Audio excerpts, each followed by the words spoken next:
ఈరోజు రాజంపేట పార్లమెంట్ పరిధిలో కిరణ్ కుమార్ రెడ్డి అనే వ్యక్తి ఈరోజు బీజేపీ అభ్యర్థిగా ఎప్పుడో 10 సంవత్సరాల ముందు ఊరు వదిలి వెళ్ళిపోయిన వ్యక్తి ఈరోజు తిరిగి రావడం జరిగింది. కాంగ్రెస్ పార్టీలో ముఖ్యమంత్రి చేసిన కాంగ్రెస్ పార్టీని సోనియా గాంధీని వెన్నుపోటు పొడిచి చెప్పుల పార్టీ ఒకటి పెట్టుకున్నారు. మళ్ళీ ఆ చెప్పుల పార్టీ వదిలేసి మళ్ళీ కాంగ్రెస్ పార్టీలో చేరారు. మళ్ళీ కాంగ్రెస్ పార్టీ నుంచి ఇప్పుడు బీజేపీలో చేరారు. ఇది కేవలం ప్రజలపైన ప్రేమతో కాదు. కిరణ్ కుమార్ రెడ్డి అనే వ్యక్తి తన ఆస్తులు ముఖ్యమంత్రిగా 1000 కోట్ల దోచేసిన ఆస్తులు కాపాడుకునేదానికి ఈరోజు బీజేపీలో చేరారు. ఆయనకు ఓడిపోతానని తెలిసినా కూడా, కిరణ్ కుమార్ రెడ్డి చిత్తుగా ఓడిపోతాడని తెలిసినా కూడా కేవలం ఆస్తులు కాపాడుకునేదానికి ఈరోజు బీజేపీ అభ్యర్థిగా బీజేపీ పార్టీలో చేరి విధి లేని పరిస్థితిలో పోటీ చేస్తూ ఉన్నారు. ఇవన్నీ కూడా ప్రజలు గమనిస్తూ ఉన్నారు. ఒక ముఖ్యమంత్రిగా ప్రజల హీలర్, ప్రజలు కానీ లేకపోతే ఇంకోరు కానీ ప్రజల సపోర్ట్తో అందరి సపోర్ట్తో గెలిచిన వ్యక్తి 10 సంవత్సరాలు ఊరు వదిలి వెళ్ళిపోయారు. కనీసం కరోనా సమయంలో 10 మంది కూడా హెల్ప్ చేయలేదు.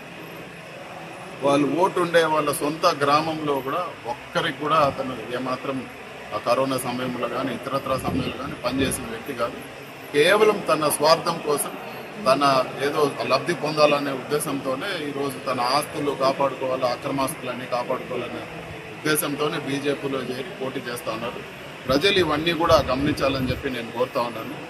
ఎంత దారుణమైన వ్యక్తి అంటే, మైనార్టీస్ మీటింగ్ పెట్టి సిఏఏ వల్ల నష్టం లేదు, ఎన్ఆర్సీ వల్ల నష్టం లేదు, లేకపోతే ఇతరత్ర ఇప్పుడు రేపు ముస్లింస్కి వ్యతిరేకంగా పెట్టే బిల్లులు వాళ్లకు నష్టం లేదని కిరణ్ కుమార్ రెడ్డి గారు మాట్లాడుతున్నారు. ప్రజలందరూ కూడా తగిన బుద్ధి చెప్తారని చెప్పి కూడా నేను తెలియజేస్తా ఉన్నాను. అదేవిధంగా ఈరోజు ఎంతమంది పొత్తులు పెట్టుకున్నా, ఎన్ని రకాల రాజకీయాలు చేసినా కూడా ఖచ్చితంగా వైఎస్ఆర్సీపీ ఘన విజయం సాధిస్తుందని చెప్పి కూడా నేను తెలియజేస్తాను. చంద్రబాబు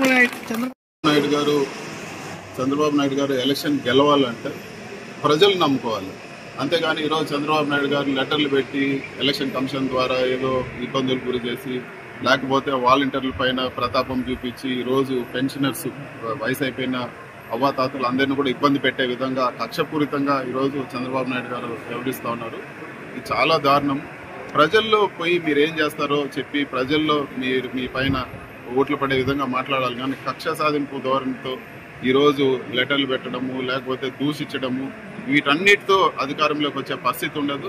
వాళ్ళు రకరకాల ఆలోచనలు పెట్టుకున్నారు ఏదో లబ్ధి పొందాలని. కానీ ఏది కూడా ఈరోజు పనిచేసే పరిస్థితి లేదని చెప్పి కూడా చంద్రబాబు నాయుడు గారు గ్రహించారు. ప్రజలందరూ కూడా ఈరోజు సిద్ధం సభలకు లక్షల్లో వస్తూ ఉన్నారంటే ప్రతి సభ కూడా ఈరోజు జగన్మోహన్ రెడ్డి గారి పాపులారిటీ, అది జగన్మోహన్ రెడ్డి గారు చేసిన మంచి పనుల వల్ల చంద్రబాబు నాయుడు అనే వ్యక్తి ప్రజలు నమ్మే పరిస్థితిలో లేరు. ఈరోజు రేపు రాబో రోజుల్లో రకరకాల హామీలు ఇచ్చేదానికి సిద్ధమయ్యారు. వచ్చే వారంలో రకరకాల హామీలు 2014లో ఏ విధంగా హామీలు ఇచ్చి చంద్రబాబు నాయుడు ప్రజల్ని మోసం చేశారు, మళ్ళీ అదే విధంగా ఈరోజు హామీలు ఇచ్చి ప్రజలు మోసం చేసేదానికి ముందుకు వస్తూ ఉన్నారు. ప్రజలు ఇవన్నీ నమ్మే పరిస్థితిలో లేరని చెప్పి కూడా నేను